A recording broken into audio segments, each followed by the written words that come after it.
ఎప్పుడైనా దేవునికి చాలా ఇష్టము స్తుతి. ప్రార్థన దేవునికి ఇష్టమని అనుకుంటారు, కానీ ప్రార్థన అనేది అడుక్కోవడం, స్తుతి అనేది ఇవ్వడం. పుచ్చుకొనడం కంటే ఇవ్వడం శ్రేష్టమైంది. Hallelujah. It's always better to give to God. అడుక్కోవడం నేను ఇన్ని గంటలు ప్రార్థన చేసినానని కొందరు అతిశయపడుతూ ఉంటారు. దాంట్లో అతిశయమేం లేదు. నేనంటాను, అన్ని గంటలు నువ్వు అడుక్కున్నావు అంతే. నువ్వు ఉదయం లేచి దేవుడు చేసిన కార్యాల కొరకు ఒక పాట పాడి దేవుని మహిమపరిచి ఆయన చేసిన కార్యాలను ధ్యానిస్తూ ఆయనను ఘనపరచడం చాలా ఉత్తమమైంది. మరి మరియా మనం వాక్యాలు చూసినప్పుడు అసలు శ్రమలో ఉన్నదా, వివాహం కాని యవనస్తురాలు. నాకు అనిపిస్తే ఒక 15-16 ఏళ్ళు ఉందేమో. She will definitely be below 19, teenaged girl. పేద వడ్లవారి కుటుంబానికి చెందినది. అంతగా చదువుకున్నదని మనకి ఇక్కడ మరి రుజువులు ఏమీ లేదు. పేద వడ్లవారి కన్యాక. ఆమెను ప్రభువు దృష్టించినాడు. మరియలో యేసు గుణం ఉంది. యేసు ప్రభు ఆమెను ఎన్నుకోవడానికి కారణం ఏంటి? ఆమెలో స్తుతి ఉన్నది. దేవునికి స్తోత్రం. యేసుప్రభు ఎక్కడ పుడతాడు అంటే యేసుప్రభు స్తుతిలోనే పుడతాడు. యేసుప్రభు వినయంలో పుడతాడు, స్తుతిలో పుడతాడు. యేసుప్రభు పరిశుద్ధతలో పుడతాడు. హల్లెలూయా. ఈమె పరిశుద్ధత ఉన్నది, ఈమెకు వినయం ఉన్నది, ఈమెకు స్తుతి ఉన్నది. అందుకే యేసుప్రభు ఈ కన్యను ఎన్నుకున్నాడని నాకు అనిపించింది. మరి ఎంతమంది కన్యకలు ఆ యూదా దేశంలో ఉన్నారు. Why God chose only Mary. మరియా స్త్రీలలో ఆశీర్వదింపబడినదని ఎలిజబెత్ అంటుంది. దేవునికి స్తోత్రం. ఆమె she's a blessed woman among all. అంటే స్త్రీలలోనే ఆశీర్వదింపబడిన స్త్రీ. మరియకు కొన్ని గుణాలు ఉన్నాయి, అవి మనం తప్పకుండా ధ్యానించాలి. ఆమె దేవుని మాటలన్నీ కూడా తన హృదయంలో భద్రం చేసుకున్న స్త్రీ అని లూకా సువార్త 2వ అధ్యాయము మీరు 19వ వచనం చూడండి. అయితే మరియా ఆ మాటలన్నీ తన హృదయంలో తలపోసుకొనుచు భద్రము చేసుకుని. మరియలో ఉన్న గొప్పతనం అది. దేవుని మాటలు భద్రం చేసుకోవడం అది ఎంత దీవెనకరం. దేవుని మాటలు మన యూపీఎఫ్లో వాగ్దానాలు ఇస్తూనే ఉంటాం. కలుసుకున్నప్పుడు వాగ్దానాలు, ప్రతి శుక్రవారం వాగ్దానాలు. ఒక సహోదరి 5,000 వాగ్దానాలు రాసి పార్సల్ పంపించింది. దేవునికి స్తోత్రం. ఆమెకు వాగ్దానాలు రాయడం ద్వారా దేవుడు అనేకంగా ఆశీర్వదిస్తున్నాడట. ఆమె 1 సంవత్సరం 1000 వాగ్దానాలు రాసి పంపింది. అప్పుడు ఆమె 30 ఏళ్ళు, వివాహం కాలేదు. నేను అన్నాను, దేవుని మాటలను ప్రేమించే వారిని దేవుడు దీవిస్తాడు బిడ్డ, తప్పకుండా దేవుడు నీకు మంచి జతనిస్తాడంటే అట్టగే జరిగింది. ఈడు మీరిపోయిన మంచి దైవ సేవకుడు భర్తగా లభించినాడు. 1 సంవత్సరం వాగ్దానాలు రాస్తే, దేవుని మాటలు రాస్తే. 2వ సంవత్సరం రాసింది, అందమైన కొడుకు పుట్టినాడు. దేవుని స్తోత్రం. 3వ సంవత్సరం రాసింది, మరి ఒక కుమారుని దేవుడు అనుగ్రహించినాడు. అందుకంటుంది, యూపీఎఫ్కు నేను వాగ్దానాలు పంపడం ద్వారా దేవుడు నన్ను అద్భుతంగా ఆశీర్వదిస్తున్నాడు. హల్లెలూయా. అంటే you should love God's word. దేవుని వాక్యాన్ని నువ్వు ప్రేమించాలి. వాక్యం మనల్ని బ్రతికిస్తుంది, నడిపిస్తుంది, పోషిస్తుంది, సరిచేస్తుంది, స్వస్థపరుస్తుంది, బాగు చేస్తుంది. కాబట్టి you to love God's word. ఈ క్రిస్మస్ సమయంలో మరియన్ గురించి మీరు లూకా సువార్త 2:19లో దేవుడు చెప్పిన మాటలన్నీ కూడా ఆమె హృదయంలో ఏం చేస్తుంది? భద్రం చేసుకుంది. హల్లెలూయా. మనకు వెండి లేకున్నా పర్వాలేదు, బంగారం లేకున్నా పర్వాలేదు. మీ ఇంట్లో వెండి బంగారాలు మనం దాచుకుంటే మన మనసు అంతా దాని మీదనే ఉంటుంది. దొంగ ఎప్పుడు వస్తున్నాడే మనం భయపడుతూ ఉంటాం. కానీ దేవుని వాక్యం వెండి బంగారు నాణెముల కంటే ఇష్టమైంది. హల్లెలూయా. వాక్యం అంటే నువ్వు గొప్ప చేస్తుంది ఆ వాక్యం. ఎందుకంటే వాక్యం తప్పకుండా నెరవేరుతుంది. ఆకాశం నుండి మంచు ఏ విధంగా దిగి భూమిని తడిపి పంటనిస్తుందో అలాగే దేవుని వాక్యం తప్పకుండా కార్యాన్ని చేస్తుంది. హల్లెలూయా. నాకు ఒకటే ఆశ, ఈ సంఘం నడిపిస్తున్న కాపరిగా, నాయకురాలుగా ప్రతి ఒక్కరు కూడా దేవుని వాక్యాన్ని హృదయంలో భద్రం చేసుకోవాలి. నోటి ద్వారా పదే పలుకుతూ ఉండాలి. మరి నీకు కనబడిన వారికి అందరికి కూడా దేవుని వాక్యాన్ని నీవు పంచిపెట్టాలి. నేను ప్రార్థన చేస్తున్నాను, మన సంఘంలో అనేకులు దేవుని వాక్యాన్ని అందించే బిడ్డలుగా, యవనస్తులు ముఖ్యంగా దేవుని ఆత్మ వారి మీదకి రావాలని ప్రార్థిస్తున్నాను. దేవుని స్తోత్రం. ఈ మరియలో మనం ఈ కార్యాలు చూస్తున్నాం. She loves the world. దేవుని వాక్యాలు ఏం చేసింది మరియా? ఎక్కడ భద్రం చేసుకుంది? హృదయంలో భద్రం చేసుకుంది. ఆమె భద్రం చేసుకోవడం మాత్రం కాదు, దాన్ని ఏం చేస్తుంది? ఆ మాటలన్నీ తన హృదయంలో తలపోసుకొనుచు భద్రము చేసు. వాక్యంలో ఉంది కదా, దివారాత్రము దేవుని వాక్యము ధ్యానించువాడు ధన్యుడు. వాడు నీటి కాలువల ఓరను నాటబడిన వాడై ఆకువాడక తన కాలమందు ఫలమిచ్చు చెట్టు అని. లూకా సువార్త 1:37 ఒక మాట ఉంది, దేవుడు చెప్పిన ఏ మాట అయినను నిరర్ధకము కానేరదని ఆమెతో చెప్పాను. గబ్రియల్ దూత మరియతో చెప్తుంది, నువ్వేం భయపడకు మరియా, నువ్వెందుకు భయపడుతుంది? భయం వస్తుంది కదా మరి ఎవరికైనా. చూడండి, ఇక్కడ అసాధ్యమైన కార్యం. క్రిస్మస్ సమయంలో చాలా కార్యాలు నేర్చుకోవాలి మనం. అసాధ్యమైనవన్నీ కూడా దేవుడు సాధ్యపరుస్తున్నాడు. ఎలిజబెత్, జకర్యా ఎలిజబెత్లకు దేవుడు మరి గర్భం తెరిచినాడంటే అనేక సంవత్సరం నుండి వారు ప్రార్థన చేస్తున్నారు. ఆ ప్రార్థన దేవుడు విన్నాడని మీరు లూకా సువార్త 1:13 అప్పుడు ఆ దూత అతనితో, జకర్యా భయపడకము, నీ ప్రార్థన వినబడినది, నీ భార్య అయిన ఎలిజబెత్ నీకు కుమారుని కనును, అతనికి యోహాను అను పేరు పెట్టు. హల్లెలూయా. అంటే వృద్ధ దంపతులకు మరి గర్భము తెరవబడి వారికి శిశువును దేవుడు అనుగ్రహించడం ఇట్స్ ఇంపాసిబుల్ థింగ్. ఎలిజబెత్ వృద్ధురాలు గర్భం ధరించడం ఒక అసాధ్యం. మరియా కన్యక, ఆమె గర్భం ధరించడం కూడా ఇంపాసిబుల్. చప్పట్లు కొట్టండి. హల్లెలూయా. అది ఇంపాసిబుల్ థింగ్స్ అన్ని అసాధ్యాలు సాధ్యమైంది క్రిస్మస్ సమయంలో. ఎలిజబెత్ గర్భం ధరించడం అసాధ్యము, కన్య మరియ గర్భం ధరించడం అసాధ్యం. అంటే ప్రభువుకు సమస్తము సాధ్యమే. దేవుడు చెప్పిన ఏ మాట అయినను నిరర్ధకము కానీ. మరి మరియలో ఉన్న విధేయత మనం చూడాలి. Such an obedient young lady. మొదట భయపడుతుంది, దూత వచ్చి సెలవిస్తుంది కదా. 26వ వచనం, మొదటి అధ్యాయము లూకా సువార్త 1వ అధ్యాయం 26వ వచనం.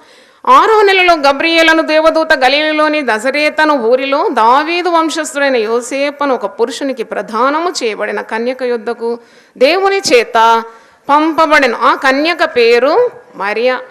ఆ దూత లోపలికి వచ్చి ఆమెను చూచి, దయాప్రాప్తురాలా, నీకు శుభము, ప్రభు నీకు తోడై ఉన్నాడని చెప్పాను. గబ్రియల్ దూత మొదట వచ్చి నువ్వు గర్భం ధరిస్తావు అంటే హడలిపోయేదేమో మరియా. కానీ మొదట మంచి శుభవర్తమానం మంచి రీతిగా మరి ధైర్యపరుస్తూ దూత మరియను బలపరుస్తూ, దయాప్రాప్తురాలా, నీకు శుభము, ప్రభు నీకు తోడై ఉన్నాడు. ఈ శుభవర్తమానం అని దూత అంటుంది. Is it a good news? అవును, ఏ బ్యాడ్ న్యూస్ అయినా గుడ్ న్యూస్ అయిపోతుంది దేవుడు తోడు ఉంటే. దేవునికి స్తోత్రం. ఇది బ్యాడ్ న్యూస్ కాదు, గుడ్ న్యూస్. నీకు శుభం. ఎందుకంటే ఎందుకు శుభం? దయాప్రాప్తురాలా, నీకు ఎందుకు శుభం అంటే ప్రభువు నీకు తోడై ఉన్నాడు. హల్లెలూయా. ఈరోజు నీకేమైనా బాధలుంటే, భయాలుంటే, శ్రమల్లో నీవు ఉంటే నువ్వు భయపడొద్దు. నీకు అభయం ఏంటంటే ప్రభువు నీకు తోడై ఉన్నాడు. దేవునికి స్తోత్రం. శ్రమలో నేను నీకు తోడై ఉంటాను. మరి ఇక్కడ మరియా ఆ మాటకు బహుగా తొందరపడి ఈ శుభవచనం ఏమిటో అని ఆలోచించుకొని చుండగా, అరే ఇదేంటి శుభం పలుకుతుంది దూత అని ఆలోచిస్తుంది. అప్పుడు మరి ఒకసారి దూత అంటుంది 30వ వచనం, మరియా భయపడకుము, దేవుని వలన నీవు కృప పొంది. మొదట శుభవచనం, దయాప్రాప్తురాలంటే ద మోస్ట్ ఫేవర్డ్ వన్, అంటే దేవుని దయను పొందుకున్న స్త్రీ. ఇక్కడేమో మరియా నువ్వు భయపడకు, నువ్వు ప్రభు వలన ఏం పొందినావు? దేవుని వలన కృప పొందినావు. హల్లెలూయా. అవును, మన జీవితాల్లో చాలా అవసరం. దేవుని దయ అవసరం, ప్రభు తోడు అవసరం, దేవుని కృప అవసరం. హల్లెలూయా. మొదటేమో ఈ మాటలు, మరియా నువ్వు భయపడకు, దేవుని వలన కృప పొందినావు. ఇదిగో నీవు గర్భం ధరించి కుమారుని కని ఆయనకు యేసు అను పేరు పెట్టుదు. ఎన్ని ఏళ్ల నుండి మెస్సయ్య రాక కొరకు ఎదురు చూస్తున్నారు. మరియతో దూత అంటుంది, ఇదిగో నీవు గర్భం ధరించి కుమారుని కని ఆయనకు యేసు అను పేరు పెట్టు. యేసు అంటే పదానికి అర్థం ఏంటి? రక్షకుడు. హల్లెలూయా. మీరు మీ జీవితంలో ఎప్పుడైనా ఎవరినైనా మీరు చూసినారా ఈ పేరుతో? కదా, మీకు ఎంతోమంది తెలుసు, నాకు కూడా ఎంతోమంది తెలుసు, మీకు ఎంతోమందితో ఇన్ఫ్లుయెన్స్ ఉంది, ఎంతోమందిని మీరు గుర్తుపట్టగలరు, వారి పేర్లు మీకు తెలుసు. కానీ రక్షకుడు అనే పేరుతో ఇంతవరకు ఎవరిని మనం చూడలేదు. అంటే what a unique person Jesus. అంటే ఆయనకు యేసు అనే పేరు రక్షకుడు అనే పేరుతో వచ్చినాడు. ఆయన గొప్పవాడై సర్వోన్నతని కుమారుడు అనబడును. అంటే ఆయన దేవుని కుమారుడు, సన్ ఆఫ్ గాడ్. ప్రభు అయిన దేవుడు ఆయన తండ్రి అయిన దావీదు సింహాసనం ఆయనకిచ్చును. అవును, ఆయన పుట్టుకలోనే ఆయన భుజముల మీద ఏముంది?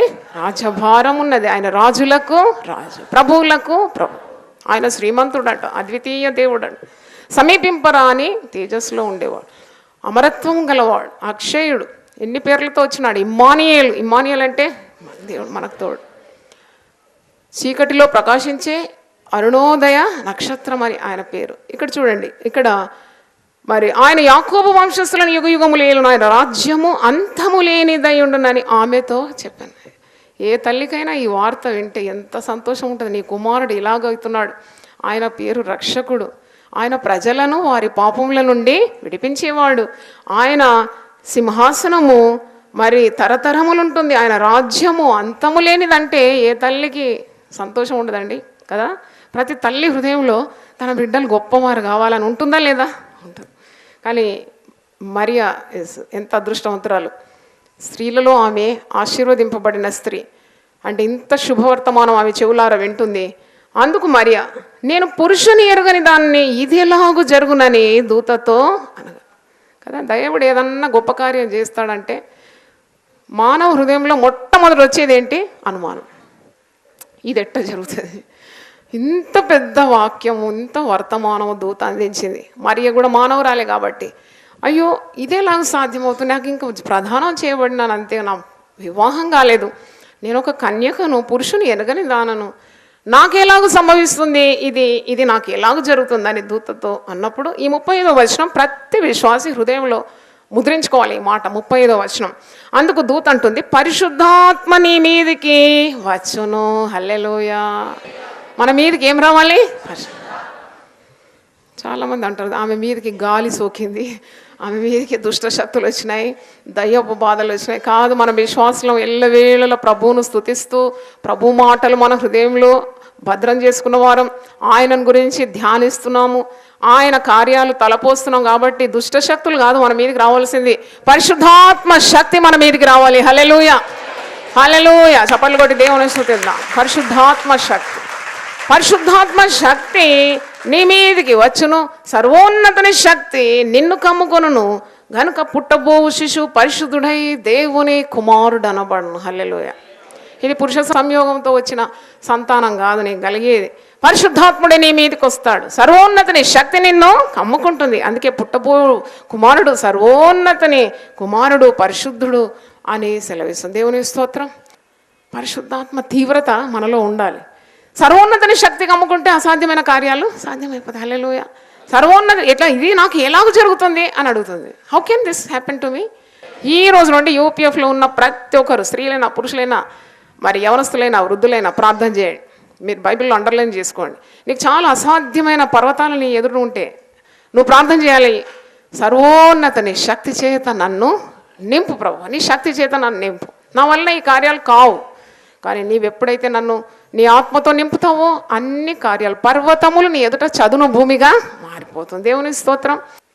ప్రతిదినము కొన్నిసార్లు ప్రార్థన చేయాలి. దేవా నన్ను నీ సర్వోన్నతుని శక్తి చేత నన్ను ఆత్మతో నింపమని ప్రార్థించాలి. అప్పుడు నీకు అసాధ్యమైంది ఏది కూడా ఉండదు. 30వ వచనం, మరియు నీ బంధువురాలు ఎలిజబెత్ కూడా తన వృద్ధాప్యమందు ఒక కుమారుని గర్భము ధరించి ఉన్నది. ఎంత అద్భుతం కదా వృద్ధాప్యంలో గర్భం ధరించడం అంటే. It's beyond our imagination. అంటే we cannot think such things, but with God all things are possible. Hallelujah. ఇది ఇంపాసిబుల్ థింగ్స్ అండి. కన్యక గర్భం ధరించడం, వృద్ధురాలైన ఎలిజబెత్ గర్భం ధరించడం ఇక్కడ మనం చూస్తున్నాం. తర్వాత అందుకే మరి అంటుంది 37వ వచనంలో, దేవుడు చెప్పిన ఏ మాట అయినను నిరర్ధకము కాదు. అందుకే దేవుని మాటలు భద్రం చేసుకోవాలి. బ్యాంక్, నీ ఇంట్లో ఒక బ్యాంక్ ఉండాలి, దేవుని మాటల మూట. హల్లెలూయా. దేవుని మాటలు అన్నీ కూడా సేకరించుకోవాలి. అవి జరగడం నువ్వు చూస్తావు. అంటే విత్తనాలు అన్నమాట, సీడ్స్. దేవుని వాక్యం అంటే విత్తనం వంటిది కదా వాక్యం. భూమిలో విత్తనం వేసిన తర్వాత మొలకలు వచ్చేస్తాయి, మొలకలు ఎదిగి వృక్షాలు అయిపోతాయి, వృక్షాలు ఫలం ఇస్తాయి కదా. అలాగే దేవుని వాక్యం. ఇక్కడ 38వ వచనంలో మరియ ఒక గొప్ప స్వభావం మీరు చూస్తారు, క్యారెక్టర్ ఆఫ్ మేరీ. అందుకు మరియ, ఇదిగో ప్రభు దాసురాలను, నీ మాట చొప్పున నాకు జరుగును గాక. మరియలో మీరు చూస్తారు వినయం, ఒబీడియన్స్, ఎంత విధేయురాలు, ఎంత తగ్గింపు గలది, ఎంత వినయము, దేవుని యందు భయభక్తులు గలది. దేవుడు చెప్పినాడు అంతే. ఇక శ్రమన బాధన, రాళ్ళు కొట్టి చంపుతారా, యోసేపు కూడా విడనాడిపోతాడా? ఏ పురుషుడు ఊరుకుంటాడండి? అసలు నమ్మాలి కదా లోకం ఈమెను. ఈమెకు దూత సెలవిచ్చింది కరెక్టే, మరి ఈమె చెప్పిన మాట నమ్మాలి కదా లోకం. లేలే, నాకు దూత ప్రత్యక్షమైంది, ఇప్పుడు నేను గర్భవతిని, నా గర్భంలో దేవుని కుమారుడు ఉన్నాడంటే ఎవరు నమ్ముతారండి? ఎన్నెన్ని ఇబ్బందులు ఆమె ఎదుర్కోవాలి, ఎవరు నమ్ముతారు కదా? నువ్వు ప్రభువులో ఆనందిస్తున్నావు, ప్రభు ఈ మాట చెప్పినాడు, ప్రభు నాతో ఆ మాట పలికినాడంటే లోకం నమ్మాలి కదా. అదొక శ్రమనే. మరి అయినా ఇంప్లిసిట్ ఒబీడియన్స్ టు గాడ్, అయినా దేవుని విధేయురాలైంది. నా సేవా జీవితంలో నా దర్శనాన్ని మరి ఇంటివారు కానీ బయటవారు కానీ అర్థం చేసుకోనని సమయంలో కూడా నాకు మరియ జీవితం ప్రభు బయలుపరిచినాడు. ఆమె ఏ విధంగా విధేయురాలైందో, ఏ విధంగా దేవుని మాటలు భద్రం చేసుకుందో, ఏ విధంగా దేవుని మాటల మీద ఆశ పెట్టుకుందో, దేవుని మాటలను విశ్వసించిందో, అలాగే నేను కూడా పట్టు వదలకుండా ముందుకు సాగినాను. దేవుని స్తోత్రం, హల్లెలూయా. ఆనాడు మరియ లోకరక్షకునికి తల్లి అయిపోయింది, ఈనాడు వేల వేల మందికి తల్లిగా దేవుడు నన్ను చేసినాడు. దేవుని స్తోత్రం, హల్లెలూయా. మరి అంటే దేవుని మాట నెరవేరుతుంది. నమ్మిన వారి ఎడల ఈ సూచక క్రియలు జరుగుతాయి. నమ్మని వారి ఎడల కాదు, నమ్మాలి దేవుని మాట. ఈమె ఎంత విధేయురాలు చూడండి. అందుకే యేసుప్రభు ఎక్కడ పుడతాడంటే తగ్గింపులో పుడతాడు, వినయంలో పుడతాడు, పవిత్రతలో పుడతాడు.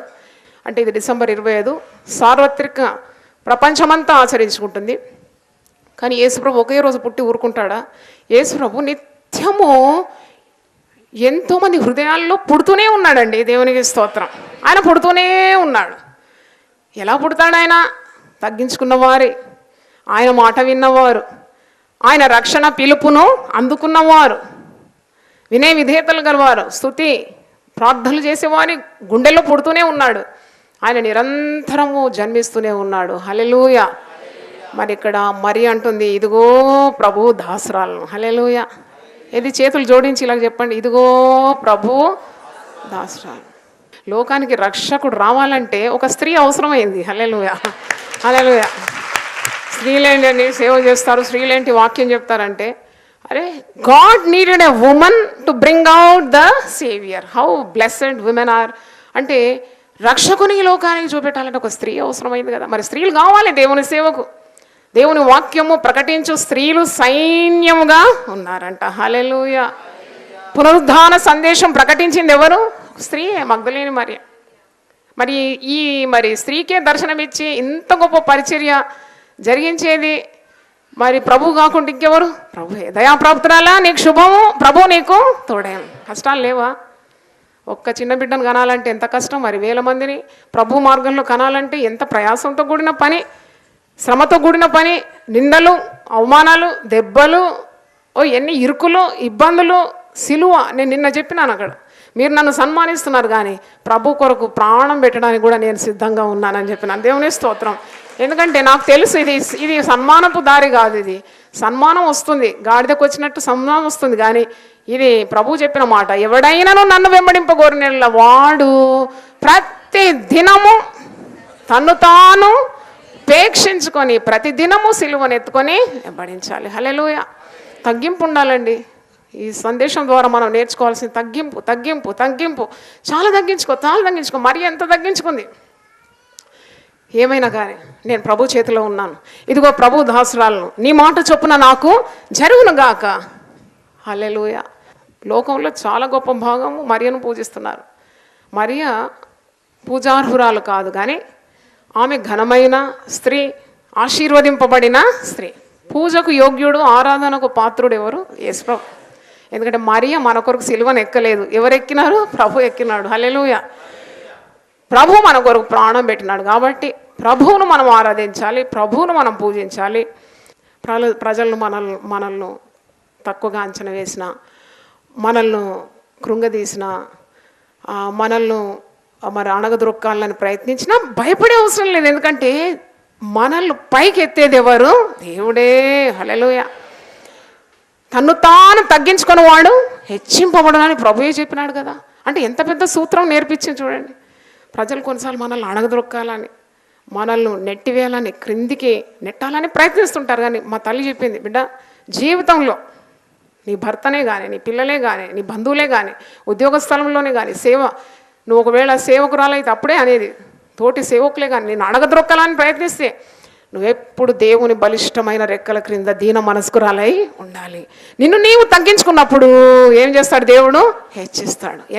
ఎంత గట్టిగా కొడితే అంత మీదకి పోతుంది. రేషియో ప్రపోర్షన్ కదా, అది ఎంత గట్టి కిందకి కొడితే అంత మీదకి పోతుంది. అలాగూ మరియ జీవితంలో మనం చూస్తున్నాము, తగ్గించుకుంది. ప్రభు దాసురాలు, అది ఎంత మంచి మాట. Behold I am your servant Lord, I am God servant. ప్రభు దాసురాలను నీ యొక్క మాట చొప్పున నాకు జరుగును గాక. 39వ వచనం. ఆ దినములందు మరియ లేచి యూదా ప్రదేశంలోని కొండసీమలోనున్న ఒక ఊరికి త్వరగా వెళ్ళి జకరియా ఇంట్లో ప్రవేశించి ఎలిజబెతునకు వందనము చేశాను. ఎలిజబెత్ అక్కడ దాక్కొని ఉందంట. ఎందుకంటే వృద్ధురాలు గర్భవతి అని ఊరంతా తెలిస్తే నవ్వుతారు. క్రిస్మస్లో అంతా స్తుతులు చూస్తారు, మీరు ఆనందం చూస్తారు, సంతోషం చూస్తారు, సమాధానం చూస్తారు. జ్ఞానులు బాలయేసును పూజింపవచ్చి అత్యానంద భరితులే, బంగారము సాంబ్రాణి బోళమేసి అత్యానంద భరితులైన ప్రజలందరి కలుగబోవు మహా సంతోషకరమైన శుభవార్త. ఇవంటి మాటలు అన్నమాట. క్రిస్మస్ ఎంత ధ్యానించినా తక్కువే. మరి ఇక్కడ బాప్తిస్మం ఇచ్చు యోహాను, అబ్బో మండుచు ప్రకాశించున దీపమై ఉండెనని యేసుప్రభు అతని గురించి సాక్ష్యం ఇస్తున్నాడు. మరి పుట్టుకతోటే ఆత్మతో నింపబడినవాడు. ఎవరైనా గర్భవతులు ఈ యొక్క ఆలయంలో ప్రాంగణంలో లోపట మీద ఉంటే ఇప్పటి నుండే ప్రార్థన చేయండి. దేవా, ఆనాడు ఎలిజబెత్ గర్భంలో శిశువు గంతులు వేసినట్లు పుట్టుకతోనే ఆత్మతో నింపబడాలి. హల్లెలూయా. ఎలిజబెత్ మరి ఒక 100వ వచనం వినగానే ఆమె గర్భంలో శిశువు గంతులు వేసిన అంతటా ఎలిజబెత్ పరిశుద్ధాత్మతో నిండుకొనినదై బిగ్గరగా ఇట్లా పరిశుద్ధాత్మతో నింపబడింది Elizabeth, filled with the power of God. ఆమె మరియతో అంటుంది 42వ వచనం, స్త్రీలలో నీవు ఆశీర్వదింపబడి, నీ గర్భ ఫలము ఆశీర్వదింపు. హల్లెలూయా. నేనైతే ఇదే సవాల్ దేవుని దగ్గర అడుగుతున్నాను. స్త్రీలలో నన్ను ఆశీర్వదించినావు, కరెక్టే, స్త్రీలలో ఆశీర్వదింపబడినాను. కానీ ఇప్పుడు నా శారీరకమైన గర్భఫలము, ఆత్మలో మరి జన్మించిన ఫలము ఆశీర్వదింపబడాలి అని ప్రార్థన చేస్తున్నాను. దేవుని స్తోత్రం. నా ప్రభు తల్లి నా యుద్ధకు వచ్చుటకు నాకేలాగూ ప్రాప్తించను. అంతే, ఎలిజబెత్తో ముందే దేవుడు కూడా మరి దూతను పంపి చెప్పినాడేమో మరియ గర్భంలో రక్షకుడు ఉన్నాడని. అందుకే అంటుంది, నా ప్రభు తల్లి నా యుద్ధకు వచ్చుటకు నాకేలాగూ ప్రాప్తించాను. అంటే ఈమెకి ఇవన్నీ ఎలాగ తెలుసు ఎలిజబెత్కు. మరియ కూడా పరిశుద్ధాత్మ ద్వారా గర్భం ధరించింది, ప్రభువుకు తల్లి కాబోతుందని ఆత్మ వివేచన అన్నమాట. దేవుడు ఆమెకు బయలుపరిచినాడు. ఇదిగో నీ శుభవచనము నా చెవిని వినబడగానే నా గర్భంలోని శిశువు ఆనందముతో గంతులు వేసి, ప్రభు ఆమెకు తెలియజేయించిన మాటలు సిద్ధించును గనుక నమ్మిన ఆమె ధన్యురాలే. హల్లెలూయా. ప్రభు ఆమెకు తెలియజేయించిన మాటలు సిద్ధించును గనుక నమ్మిన ఆమె ధన్యురాలు. నమ్మకుంటే ధన్యురాలు కాలేవు, నమ్మితే ధన్యురాలు అవుతావు. ఎందుకంటే ప్రభు చెప్పిన మాటలన్నీ కూడా సిద్ధిస్తాయి. హల్లెలూయా. దేవుడి వాక్యం దీవించును గాక. ఆమె ప్రార్థన చేసుకుందాం. ప్రార్థన. దేవానికి స్తోత్రం, స్తోత్రం, స్తోత్రం. మా హృదయం మీరు స్తుతులతో నింపండి నాయన. నీవు మా సంగీతమైపోవాలి, నీవు మరి ప్రభువా కీర్తనకు కారకుడవైపోవాలి. మా శరీరంతో నిన్ను ఘనపరచాలి. మా శరీరాత్మ ప్రాణములు నీ సన్నిధిలో ఆనందించాలి. మా ఆత్మలో ఆనందము దయచేయండి. మా ప్రాణంతో నిన్ను ఘనపరచుట కృప దయచేయండి.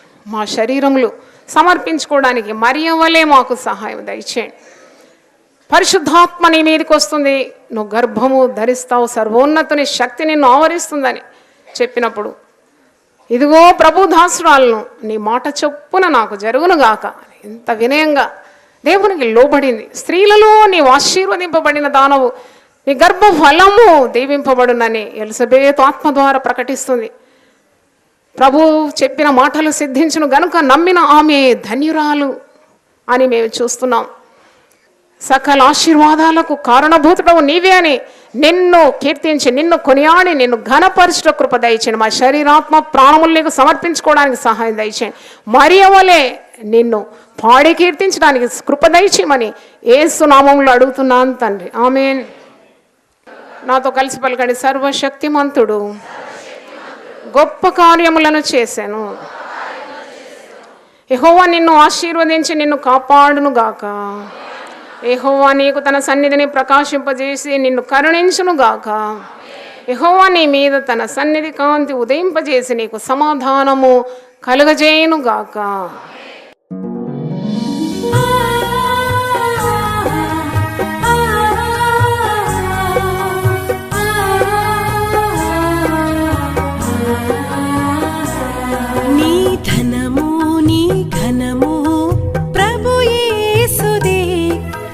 దశమా భాగమునీయ వెనుదీతువా. నీ ధనము నీ ఘనము ప్రభు యేసుదే, నీ దశమా భాగమునీయ వెనుదీతువా.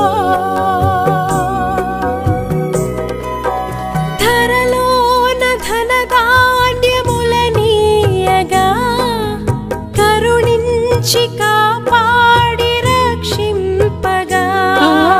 ధరలోన ధనధాన్యములనీయగా కరుణించి కాపాడి రక్షింపగా.